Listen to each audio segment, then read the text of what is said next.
In STEM City by your side, we'll touch the sky. Students lifting students, hand in hand, together we rise, together we stand. From heaven we rise, together we stand. From every corner, from far and wide, our talents merge, our futures tied. In science, tech, and all the arts, we find our way, we play our parts. Reach for the stars, for the stars. Good afternoon. I'm Moria, your BEYA Stars and Stripes STEM Career Day Student Ambassador.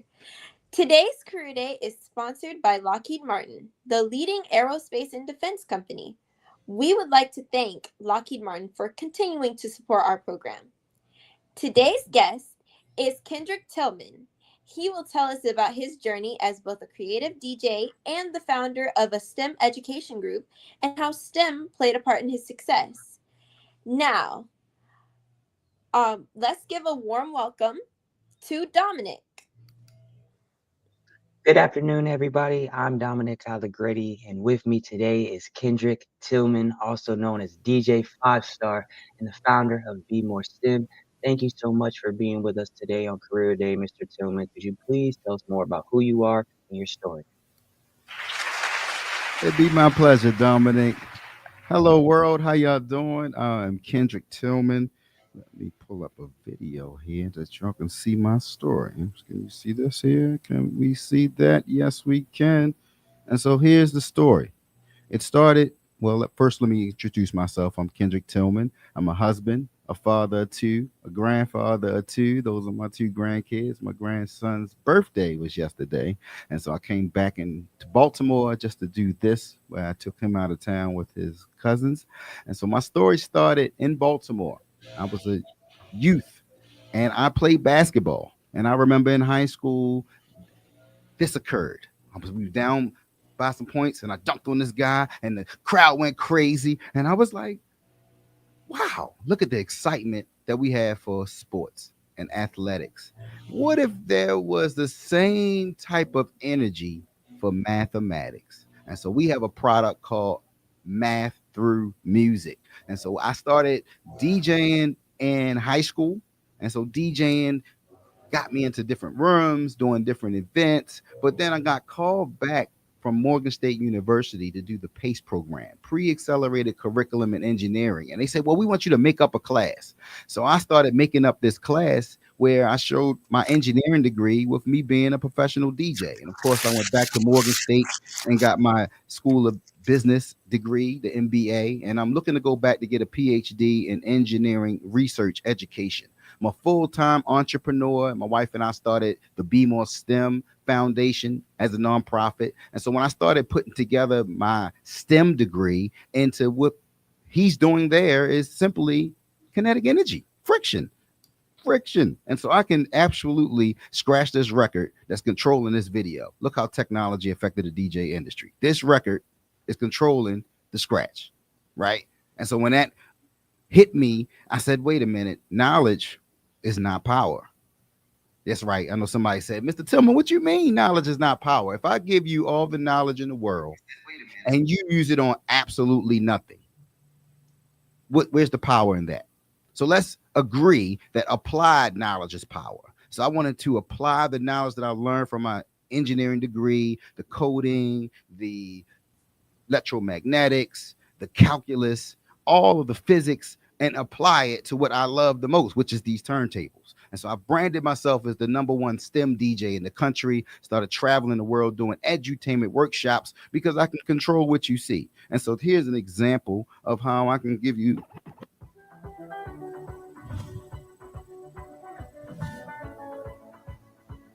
All right, topping your local news here at 5:30. We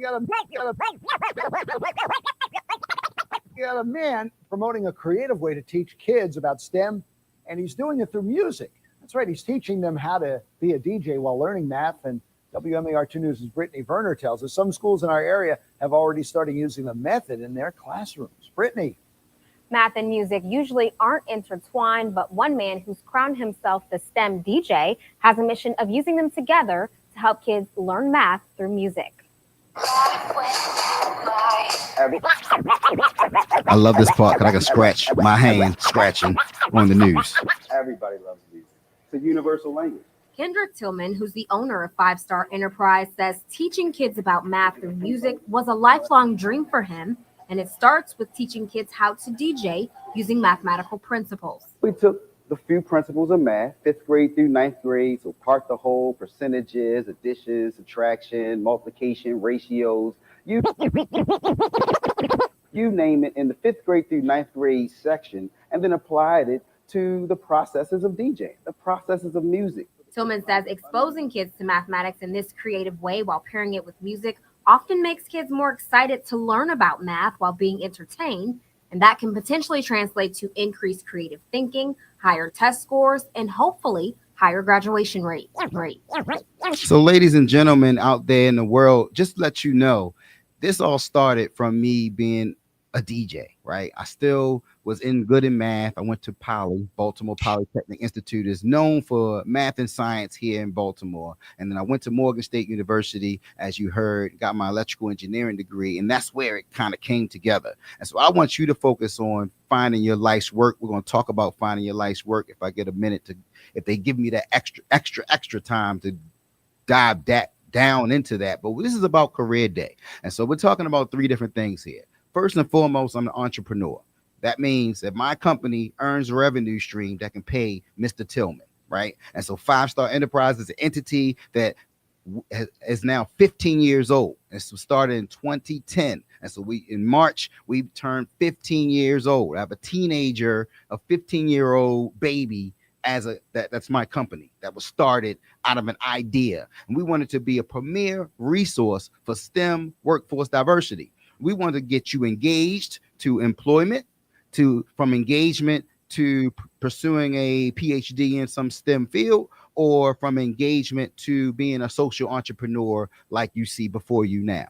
And so we want to focus on tricking students into learning. We've grown into the STEM manufacturing company, and my beautiful wife said, well, what about grants and opportunities to support our underserved communities where we don't have to be a cost to them? And that's where the Be More STEM Foundation was birthed.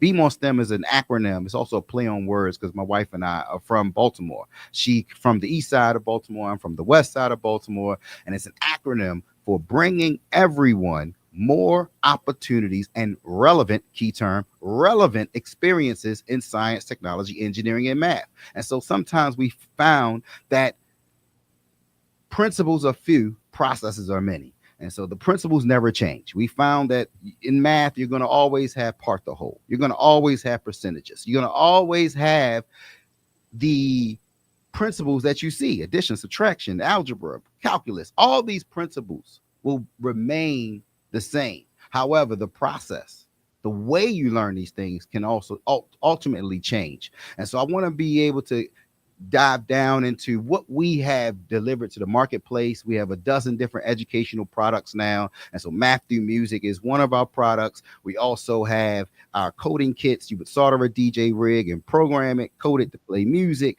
We also have our Bluetooth speaker. You learn the physics of sound, build your own Bluetooth speaker. Our goal is to get students excited about learning. We are known as the applesauce of STEM education. And so first and foremost, Kendrick Tillman is an entrepreneur, and DJ 5-Star works for the company 5-Star Enterprise. And so DJ 5-Star, I had started DJing at 15, 16 years old, and I'm well in my 40s now. So a lot of experience of different events, just being able to add value, production value to conferences. So I saw a note that says, Dominic says, DJing is so underrated. And so that's where I started wearing suits and started putting on bow ties and focusing on laser focus on the events that can impact our business with our educational products. And so those are weddings, corporate affairs, fundraisers, health fairs, spiritual events, educational events, conferences, conventions, festivals, and then family events. Those are my top 10. Weddings probably being number one. I love love. And so what we have is a way to get into the marketplace and then build relationships. See, relationships are key. They say your network is your net worth, right? And so that means the people that you have around you, your relationships, that builds trust. Once we build a relationship, we build trust. Once I trust you, you can build capacity. What does that mean? That means I can refer business to you because I trust you. I know this is what you do. And so I want to be able to explain how we got to that point. And so I want to digress now because I know that this was just supposed to be an introduction. And I know there's some questions that are about to be asked, and I want to be reverent of time. And so if that's the case, I'll digress now because I'm super excited to communicate with you all. This is all about all my life. This is what I do for a living. And so I want to be able to just give you an example of how we can showcase math in the music. So this is my partner here. He's in Canada.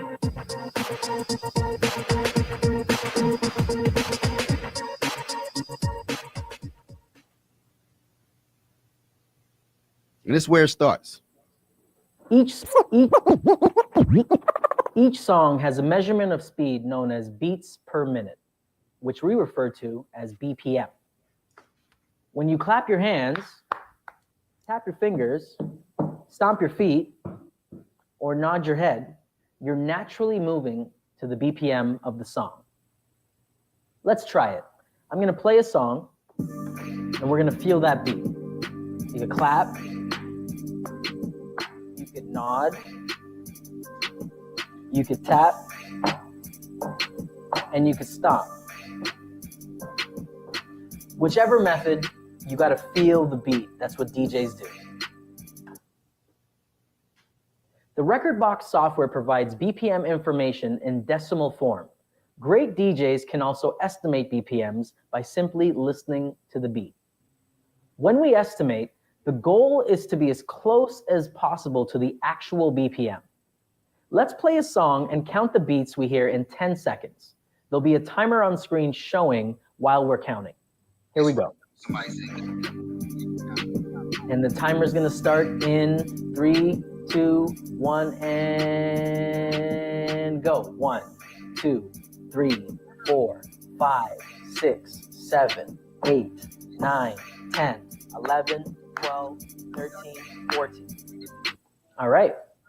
So we got 14 beats in 10 seconds. As you can see on the screen, we're showing a T-chart. See, all this mathematical terms. 10 seconds equals 14 beats. 20 seconds would equal 28 beats. 30 seconds, 42 beats. 40 seconds, 56 beats. 50 seconds, 70 beats. And finally, 60 seconds or a minute, we got 84 beats. And so that's just a start of how we connect our superpower. My superpower is these turntables. And so I want to connect your superpower to STEM. We want to STEMify your superpower. That's all we do here at 5 Star Enterprise. The highlight of my DJ career is performing with Soulful Symphony. If you can imagine me and see me in my little tuxedo scratching with 77 other instruments, it doesn't get any better than that. And that's where the superpower comes together in STEM. And so as I digress for this last minute, I want you to understand finding your life's work. And so your life's work is 3 ingredients. It's your passion. These are what I'm passionate about, something you love so much that you would do it for free. It involves sustainability. So that means what matters in the world, what can you control, where you should focus on is the problem you solve and the need you satisfy. And that's where engineering is for me. Engineering is about creating something to solve a problem. And when you put these 3 things together, you can make the world a better place. You involve your passion. You do it so much that you love it for free. And then you can solve a problem or satisfy a need. That is how you find your life's work. So if you're under the age of 25, you still have time. If you're over the age of 25, you have time. But if you're under the age of 25, I want you to focus on whatever it is you're passionate about and then connect that to STEM. STEMify your passion, make it a world a better place, and that will be your life's work. Your life's work is bigger than a job, bigger than a career. It's why there are professors at universities doing research for 50 years straight. And so I want to get into some question and answers. I just wanted to make sure I touched on that life's work speech because I get a chance to travel all around the country and tell everybody about my life's work, which is connecting these turntables to solving the problem of students not wanting to love math. So let me connect that dot. And that's where we do. And as you can see, we're a media jockey as opposed to a disc jockey. Media, I can control your video just by pushing the button, just by flipping. We're media jockey. Teach you on content that I don't even know because there's content that already exists. And I can present that in a way that's going to resonate in the long-term memories of any captive audience. So with that, I know Dominic is probably standing by, ready to come back. I'm super excited to be here. Of course, Dr. T is one of my favorite people. And so anything that the BEYA STEM conference is doing, I'm going to support it and make sure that you know about it. Welcome back, Dominic. For sure. Thank you. Thank you so much, Mr. Tillman, for sharing your insights in your presentation. We will take a quick commercial break, and me and Maria and I will ask you questions about your presentation. Awesome. I work at Lockheed Martin as a cybersecurity systems engineer, and I've been at Lockheed for 19 years. The role of cybersecurity engineering has a tremendous impact on the mission to deliver secure systems to our customers. I have 3 children. My kids are the center of my universe. I would not be able to continue working effectively as a working parent if it had not been for the flexibility in our work schedule and the flexibility of our leaders to help me exercise a flexible work schedule. One of the reasons why I've been at Lockheed Martin for 19 years is because I think the culture and the values that we demonstrate really reflect my own personal values. Performing with excellence, acting with integrity, those are steadfast values that we talk about day to day. I have seen great changes in the diversity within our company. 19 years ago, there weren't a whole lot of women in leadership, so the few that we had were highly coveted. Today, I'm proud to say that we see quite a few women in leadership roles. The advice that I would provide to young women and girls who are interested in STEM is go for it. You can do it. Don't let anyone stop you.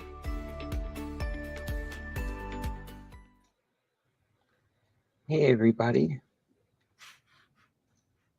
Welcome back. Joining me are Kendrick Tillman and Maria to begin the Q&A session. I'll take the time to start and get us started. Mr. Tillman, I did have a question. So I understand that you wear a lot of hats. So you're a DJ, you're an educator, entrepreneur, a father, and a mentor. I wanted to ask you, how did you first discover what you were passionate about and what helps you stay connected to that passion over the years? Because I understand that you started your company 15 years ago and, each day offers something different. So I would love to hear your insights about that. Excellent question, Dominic. I want to say, so during my career as a DJ, before I became a full-blown entrepreneur, I was a resident DJ at a venue that paid a lot of resources. The venue was called Hammerjacks, right? It was 2,000 people coming every week. And it was at that time that my family was looking at me crazy because they were like, boy, you got an engineering degree. You should go work for X, Y, or Z company. And a good friend of mine, Larry Lewis, he said, is any of your family members a millionaire? How can somebody making $80, $90, $100,000 a year tell you how to be a millionaire? Follow your passion. And that was the first nugget to me figuring out what my life's work was, because when I thought about it, I'm passionate about these turntables. I like the art form of. I'm not gonna play any music. I could just do that with a sound effect for 5 hours straight because I'm passionate about this art form. And so when it clicked, I went back to Morgan State, and one of my professors that I admire the most, he said, well, Kendrick, what's your life's work? He didn't even give me a definition, but you had to put it together, right? Remember, knowledge is not power. Applied knowledge is power. And so what what immediately came to me was, oh, I got to build a company around myself because DJing is fickle. I can get an event, but then they can close the venue down. As what happened with Hammerjacks, the owner sold it for $2.6 million. He paid me $4,000 that night, and I was happy. But I realized I wasn't, because next week it was not going to come again, and the week after that, and the week after that. And so when you realize that there are fickle industries like sports, entertainment, fashion, fickle meaning something can happen outside of your control that could change your bottom line, right? And so that's where the notion said, okay, I gotta change what I'm doing here. I love DJing, but I want to DJ for my own company, right? And so then your mind state, your mind is different. You gotta elevate your mind, invest in your mind, invest in your time. If I gave you $86,400 right now, Dominic, right now, Moria, if you had till midnight to spend $86,400, what would you spend it on? That's such a tough question. Tough question. I would Let try me to make, spend let me as make much it even as I easier can. for you. At 12:01, I'm gonna give you another $86,400, and you got to spend it by midnight that next day. And then at 12:01 again, I'm gonna give you another 86 every day. I'm gonna give you $86,400. What would you spend your money on? School. Family. And so let me flip it. The Most High gives us 86,400 seconds in a day. What are you spending your time on? And so that School. once you realize there's only 86,400 seconds in a day, you don't even want to be around an energy that can bring you down, right? You're intentional about your energy. And so I'm very stingy with my time. I love golf now. If you'd have told me in my 20s that I would love golf in my 40s, I probably would have laughed at you and said, I'm a hooper, I dunks on people, and this is what I do. I picked them clubs up so fast because, one, I'm in nature. I'm in one with the nature. I'm in one with a sport that I love. It's an athletic sport. And I get to build relationships. And remember, I told you, forget networking.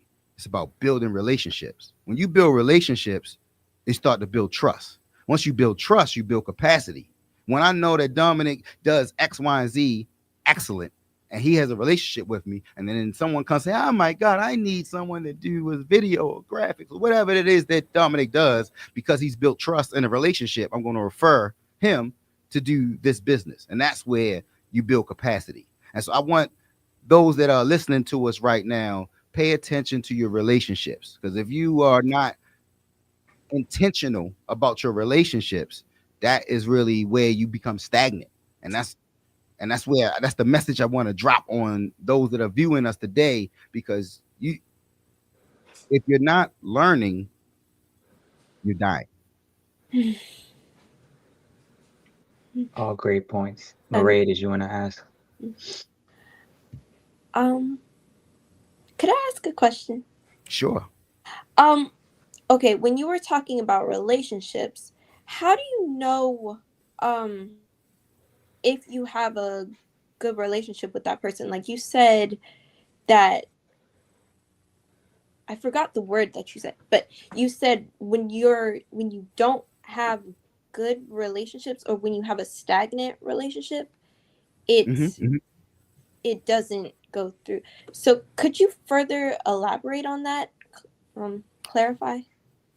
Absolutely. So first of all, it starts with your goals, right? And so when we started 5 Star Enterprise, we had a goal for, okay, in 20 years, we want to do this, right? We want to have 100 employees or 1,000 employees. That was the 2 goals that we had. And the third one was to have a product. And we accomplished that goal, but we still had to rip the theory. So in 20 years, we want to be here. That means by the 10-year mark, we need to be here. That means by the 5-year mark, we need to be here. That means by the 2.5-year mark, we need to be here, to be on track to be here by 5 years, to be on track to be here by 10 years. And then when you rip 2.5 years into a year, and then you rip a year into quarters, 4 quarters, and then you rip those quarters into months, and you have a monthly goal that pours into your quarterly goal, that pours into your yearly goal that pours into, and it all rotates that way, right? And so you start to be intentional to accomplish these goals. I need this and this, either this expertise, this type of relationship. And so now you're intentionally going to show up in a room because you see that, oh, these people are here. And so I'll give you a quick example.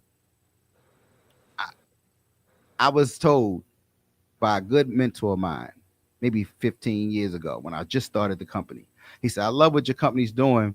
Does your company have a budget for political campaigns? I was like, what? I'm not running for office. Get out of here. I'm not doing that. And he had to sun me. He said, look, you've been an advocate for the firefighters, and I'm going to drop off this check off to Senator so-and-so. And I want you to come with me. I want you to even hand over the check. I don't get it, but I said, okay, I'll come to breakfast, free breakfast. I'll show up, I hand the check over, and then here is an important person that didn't respond to my email. But now you're in the room, and it dawns on me. You get an aha moment. I need to be in the room, because some of the people that's going to be in the room are tied to some of these monthly goals and yearly goals and quarterly goals. And so you have to be intentional about relationships that you want to develop. And that means, one, start with an introduction. If you really want to build a relationship with someone, do business with them. And if you can't do that, serve them.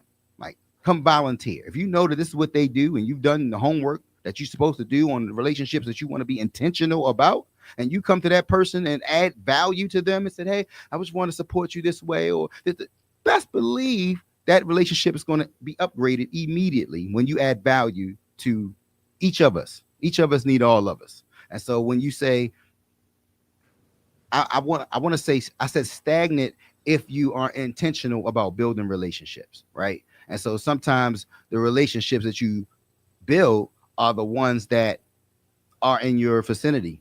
And that could be some no hope Bobs. That could be some negative Nancy's, right? And so they could be in our family, just being real. And so you got to be intentional on how you want to orchestrate these relationships. If you know that now that we are both clear, and everyone that's listening are clear, that the Most High gives us 86,400 seconds in a day, we don't have time to waste. We don't get these seconds back. And so that's why I had to, go ahead. Oh, I was just saying that makes sense. That's like building teams. Absolutely. And the teams you build will last longer when you build a relationship, because sometimes people want to build teams and roll dice. They hope they fall in the right place. They hope that this person is skill set meets the criteria, but that's not always the greatest. I could put Dominic in a place where his skill set will let him shine. But if he hates doing the work, eventually he's going to get burnt out. Eventually he's going to throw his hands up and say, I'm done with this. So you got to, while you're building the relationships, before you build the team, you build the relationship. So you know what makes this person tick. You know the passion that this person has. You know the capabilities, the gifts that these persons may have, because you built that relationship. And then you can give them the opportunity to join your team. Great question. That makes a lot of sense. And I just want to briefly connect what you just said to what I learned a few days ago from my grandfather. He said, when you go into a bank, you have to, if you want them to do something for you, you have to establish some kind of relationship, start a conversation, and not immediately ask them for stuff. Just go in, introduce yourself, and then in turn, they will feel familiar with you and they will invest in you. And they'll trust you more than somebody who just goes in and doesn't really speak to them and they just do what they have to do and go. They won't trust you as much if you do that. You have to go in and build the relationship, and then they'll want to do something for you. Exchange principle. Spot on. Like, to me, that was $1 million worth of game right there. Banks only going to do business who they know, like, and trust. And so if you just go and be transactional, and that's not even just for banks, that's just for the world. If you are moving in a direction where you're just straight transactional with everyone, just transactional, then you find yourself being treated as transactional. You're not building that relationship. And so I would say great statement for that. Yeah, I understand that like relationships are very important, especially with mentors and other people. But I feel like another thing that is important as well is like your relationships with the community. And I know it's all about giving back and paving it forward. I understand that you're a community leader with Be More STEM. My dad actually used to have a nonprofit called Jump for Joy, where he would put together weekend camps to help fight childhood obesity. And I Wow. also understand that there may be challenges that come with those things, whether that's starting out or different things of that nature. So I wanted to ask you, what were some of the biggest challenges you faced becoming a community leader, and how are you able to overcome them? Wow, that's a awesome question, Dominic. And so there are a few challenges when you sh- are called, really, because I didn't apply to be a community leader. I didn't even run. People kind of came to me and said, "Hey, Mr. Tillman, if you don't at least sign, Right. It's fill a this call. application out so we can get you being president." Somebody that's not as mission driven as yourself will become president. And so I was told that you have two different people. You have mission driven, you have ego driven. And when a person told me that ego is an acronym for edging God out, it made me focus on mission, right? And so I want to connect with people that are mission driven, that want to see the mission accomplished. I enjoy being a part of Black professional men because the mission is to ensure the future of the African American male. Why wouldn't I not support that mission, right? And so I'm going to be present. I'm going to be a person that's going to push the mission forward. It's not about beating myself on the chest and saying I. It's a we. It's a us. And so when you can identify missions that you align with, it's not it's not as challenging because what happens is you have a generational gap. And so I had to learn that sometimes when people get to a certain age, they realize there's more years behind them than it is in front of them. So if it's not their idea, it's not a good idea. And I had to learn that that's their nature.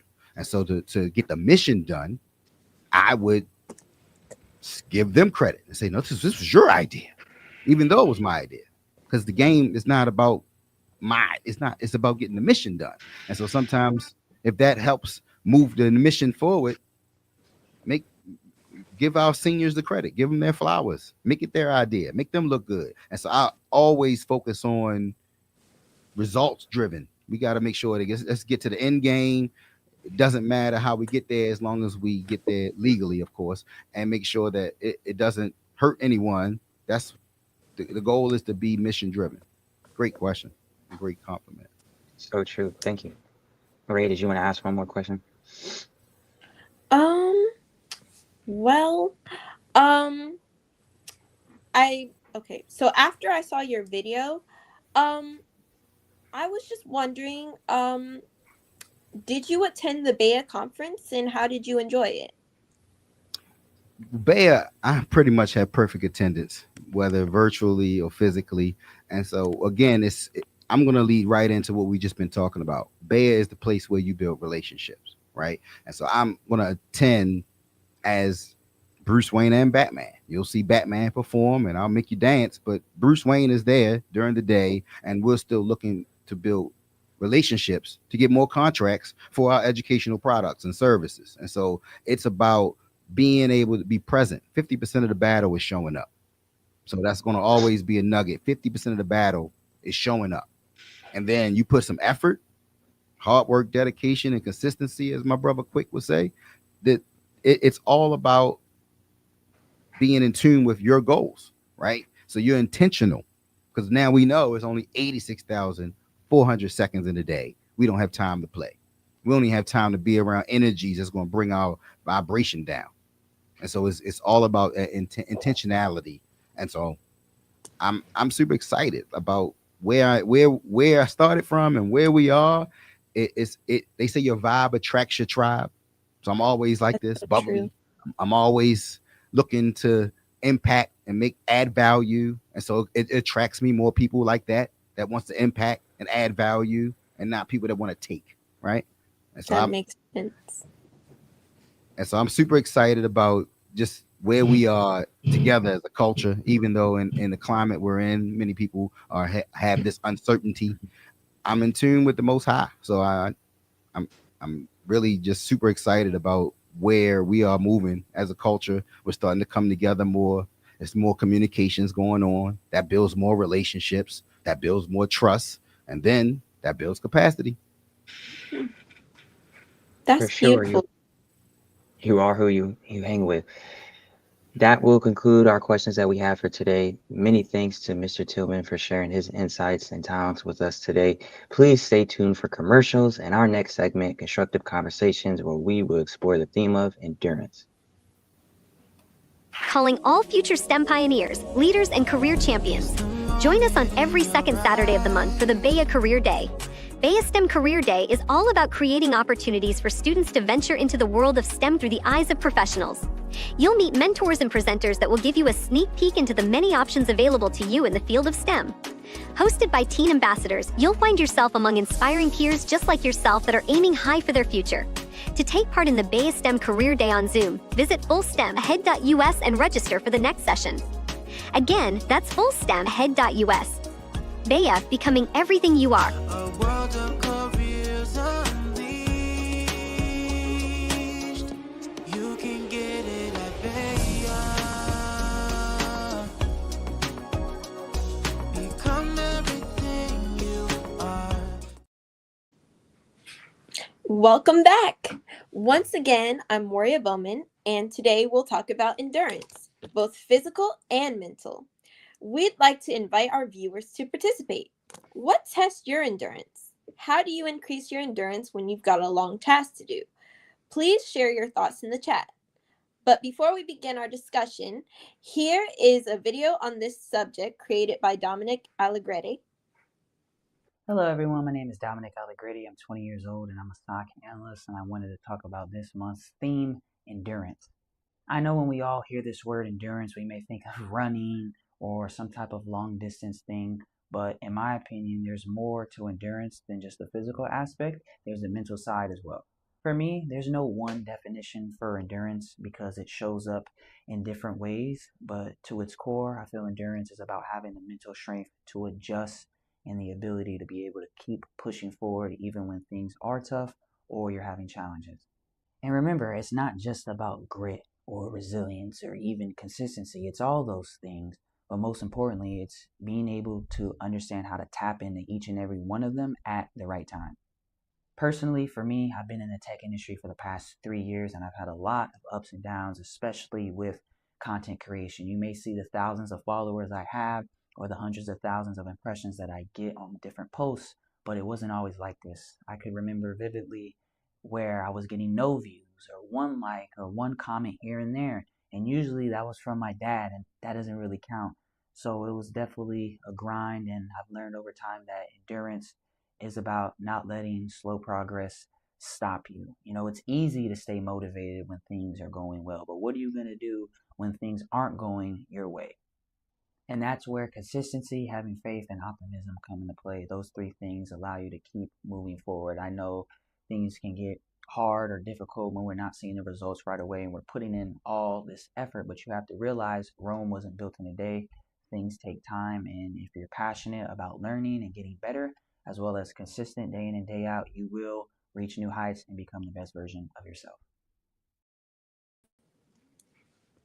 Thank you, Dominic, for sharing your thoughts on this topic. I'd like to hear from our special guest, Mr. Tillman, and Dominic on this topic. Hello, everyone. Hey. What's happening? Hi. Dominic mentions 3 key elements to endurance: consistency, faith, and optimism. Which one of these is easiest for you, and which one do you struggle with? Easiest is faith part. Faith part. I grew up in the church, and so I'm in tune with the Most High. And then endurance is probably the one I struggle with. Yeah, I'm always thinking positive, so I'm probably endurance is like, okay. I saw a podcast yesterday said if you're going to decide to go to the gym, just be consistent. Even if you just go to the gym and do one pull up, just go and do that one pull up. And so that endurance would be the one that I think has my mind. Okay, I got to find what I love the most about this to continue to be consistent. And that would be that my answer to that question. That makes For sense. sure. Got it. Dominic, what do you Um, think? yeah, at least for me, I think I'm a little bit more of like the opposite. I think the consistency part is easiest for me due to just me having different systems and things put in place that help optimize my time and give me structure.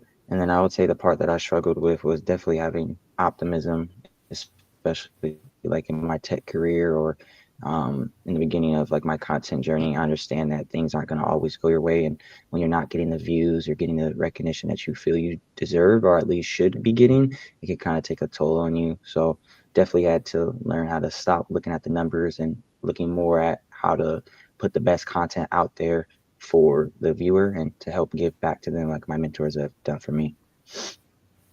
That makes sense. Dominic, you're very organized. But I do have a question. So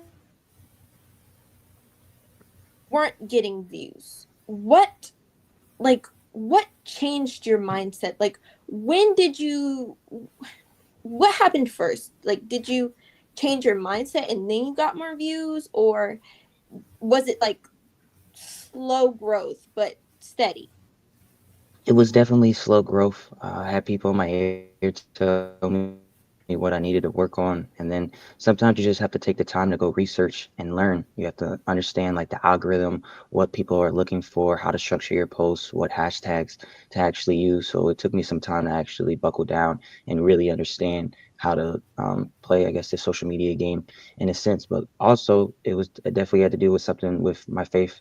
Definitely try to read my Bible each and every day and just shift my focus into positivity and understand that everything happens for a reason. And as long as I don't make excuses, I continue to put in the work, things will work out. And I know that with my content, I always put out positivity. I don't try to put out anything negative. I try to be my own unique person. And I know that when you put good energy out there, it'll come back to you, whether it's sooner or later. Yeah. That's beautiful. Um, Mr. Tillman, what do you think? I would say, wait a minute, let me hear the question again.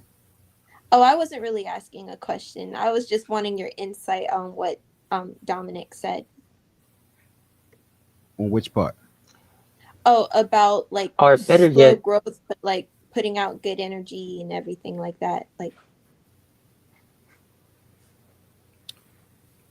Well, we do talked you? about your vibe attracting your tribe, but it was something that was in my brain I wanted to say, and then I lost it.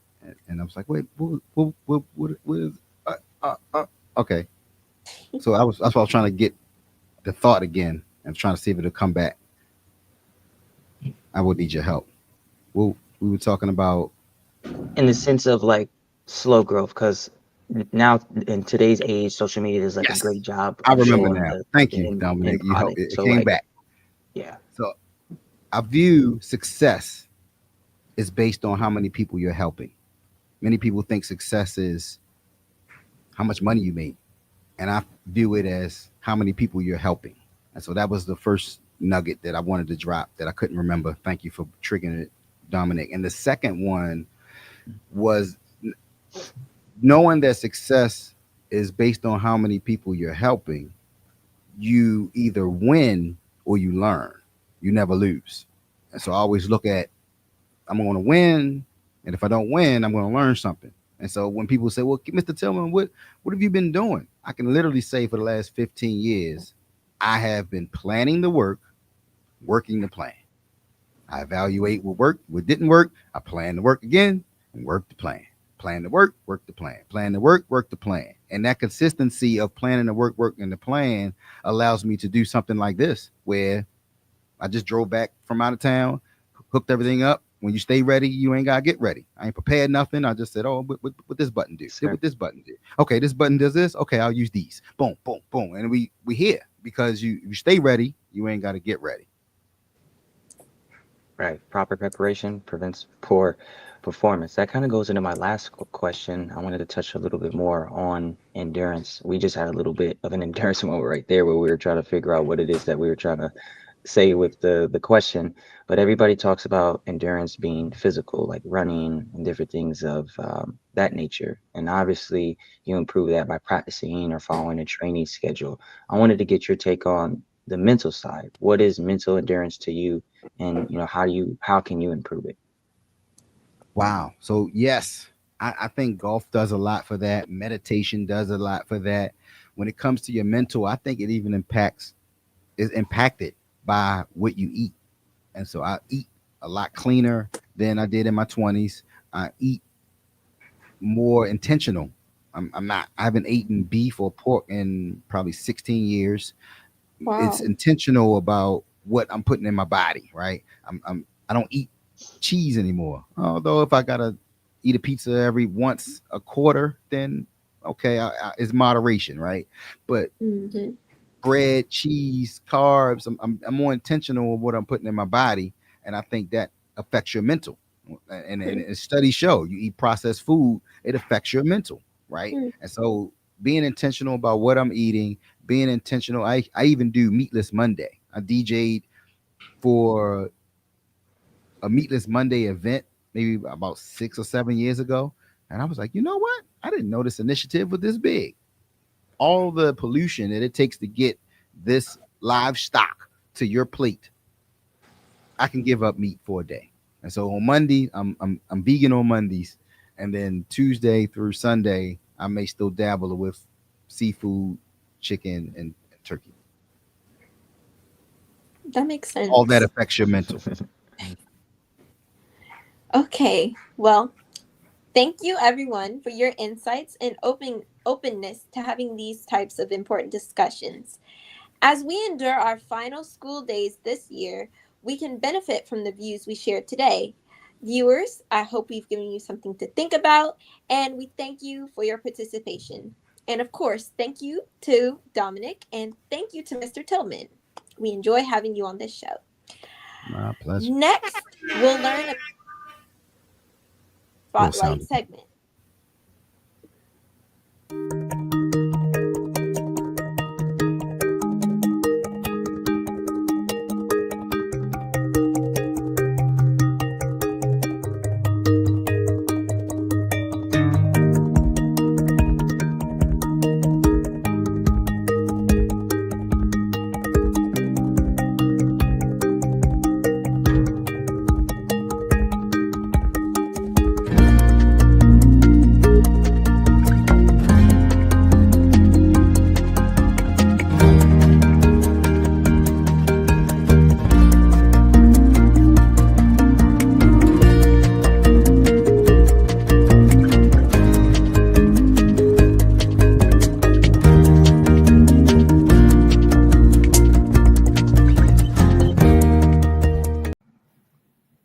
Welcome back. I'm Dominic.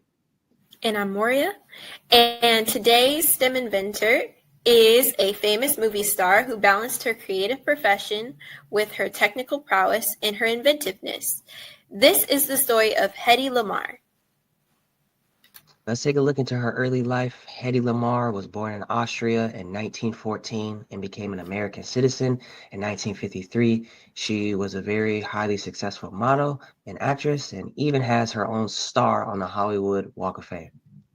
She transitioned seamlessly to American life and set to work teaching herself about designing and inventing in her spare time on set. Her inventions included a soda tablet that converted water to a carbonated drink and an improved traffic light. But her biggest impact came later with a breakthrough that changed technology. Her most famous contributions to STEM came during World War II when she created a way to prevent jamming radio signals by frequency hopping. I know that's a lot to think about. Her friend, composer George Antheil worked with her to create synchronized frequency hopping that prevented jamming of things like a torpedo guidance system. This system was submitted to the National Inventors Council and patented in 1942. After years of being overlooked, she was the first woman to receive the Invention Convention Spirit of Achievement Award in 1997. It's like winning the Oscar for inventing. Her inventions are the basis for Wi-Fi, GPS, and Bluetooth technology. Thank you, Hetty. After her death in 2000, she was inducted to the National Inventors Hall of Fame in 2014 and has received numerous honors. She is referenced frequently in pop culture for her acting career and STEM contributions and is viewed as someone who is highly successful in both of those arenas. We hope you enjoyed learning about today's featured inventor, Hedy Lamarr, and her highly successful path through STEM. Like today's guest speaker, Mr. Tillman, she showed that you can pursue your creative dreams as well as your STEM passions if you develop your endurance and stamina for both the right way.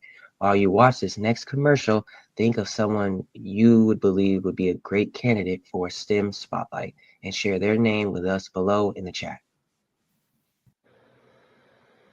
Hey everyone, next we'll hear from Mimi Nadute discussing endurance in her segment, Mimi's Moments. Hello, and welcome to another one of Mimi's Moments, where I share different ideas of things that I've personally experienced throughout my years of college. As this has been my first ever year in college, I have completed all my finals for my freshman year of college, and it has been a roller coaster. It has been a lot of different experiences and things that I personally didn't think that I would honestly go through. And with our month's theme of endurance, some things that I would just like to share is things that I did that had helped me realize things that I should prioritize during my first year of college. As I came back from winter break, coming into our spring semester, a lot of things began to change for me because I started working 2 jobs, which was last semester. I started working 2 jobs, getting more involved with clubs as well as my classwork and my major and everything. As a robotics and autonomous systems engineer, I have picked up a lot of coding classes and a lot of heavy math classes that ultimately I've never personally done before or experienced. And there was lots of times where I wanted to give up and I felt like it was too difficult for me to accomplish. And honestly, I didn't see the end of the tunnel because when you're in it, it feels like you are the only one who understands you. And I just came on here to share today that as we talk about endurance, it's really hard to really say that you can endure through things. Sometimes when you're in the moment and when you're through the trenches, it feels like nobody hears how difficult you're going through. You kind of just feel like you're the only person who understands what you're going through and the struggles of balancing education and balancing extracurriculars as well as balancing your personal life as well. And so I just wanted to share, as someone who has been through that and has experienced a lot of mental fortitude, it is very difficult. But I do want to share that it does end. And there is a moment where you will be very proud of yourself after all your hard work and dedication. An example I would like to share is me being in my RAS class. RAS is one of my major courses for my, robotics and autonomous systems class. And that class was one of my hardest classes because I had to program a drone from scratch and create its own flight code system that I ultimately had no clue how to do. And being someone who is brand new to this level of engineering, it was very difficult for me. And there was lots of times where I ultimately wanted to give up. But with the help and the mental fortitude, I am proud to say that I completed that class with an amazing grade that I'm proud of. And so I would just love to share that no matter what you're going through, whether it's through education or just things that you personally experience, whether you're being in that mindset, it's your mindset of what is important. If you believe that you cannot achieve what you're putting your mind to, it's going to be a very difficult road ahead of you. But with your mindset, knowing that yes, what I'm going through is difficult, and the homework and the assignments in my personal life isn't what I personally thought it would be, there's always an end of the tunnel. And it might not seem like it in that moment, and I didn't believe it would be, but it gets there. So I'm here to say congrats to all of our amazing hard workers out there and all of our listeners. And thank you once again for hanging with me for Mimi's Moments. Thank you. Thank you, Mimi. We always appreciate hearing from you and we love the confidence. And now here's more information about the Colin AI archives. And that was STEM City USA, our 2D metaverse. Today we talked about endurance, how we persevere in the face of adversity, and move ourselves forward even when we're facing challenges. If you want to hear more about historical leaders in STEM and how they endured tremendous odds to success, visit and explore Colin AI, the AI-powered library in STEM City USA. You can interact with our archives and ask questions to locate primary sources from decades of different media and work. Don't forget to visit stemcityusa.com and enter the Education and Discovery building and enter the library to sign up for your digital library card. It's that easy. Now, to close out our show, please welcome back Maria Bowman. Thank you to all who joined us for Career Day. We appreciate your insights in the chat and your opinions and questions. We hope that your endurance wasn't tested, but instead your curiosity and love of learning were satisfied during this episode. Thank you to our Career Day speaker, Kendrick Tillman, for joining us today and sharing your experiences and insights. Please remember to visit stemcityusa.com for more BEYA STEM Career Day segments. And we would like to give a very special thanks to our BEYA STEM Career Day sponsor, Lockheed Martin. They are known for their groundbreaking work in aerospace, arms, defense, information security, and technology around the world. Please remember to subscribe to our YouTube channel and join us for the next Career Day on June 14, 2025, where we'll feature even more STEM professionals, college students, and high school standouts. I'm ready to explore new STEM careers with you. We'll see you next time. This is Moria Bowen, signing off. Every day at Lockheed Martin, we are creating the future. When did I decide to become an engineer? Where I grew up in my village, we had a lot of interaction with nature. So I was always fascinated by the flight of the hummingbird. Seeing this marvelous aerodynamics of the hummingbird gave me this general idea that I wanted to be working on the ability to control things that flew. I've had this long running curiosity, I still do today, of asking the question, why is this the way it is? Are there ways to improve what it does? And in fact, those are the same questions we ask every day at Lockheed Martin. That's why my colleagues come to work saying, this is great, we've done all these great things, we've built all these great systems. How could we make it better? And how could we make it better together? Lockheed Martin's engineers and scientists are at the forefront of innovation. Everything from AI and machine learning to hypersonics to directed energy. Individually, all these are really critical capabilities that we need to develop. To actually deliver something ahead of ready to our customers, it takes pulling these pieces together into an overall mission capability. What we are doing here matters to our nation, to our nation's security.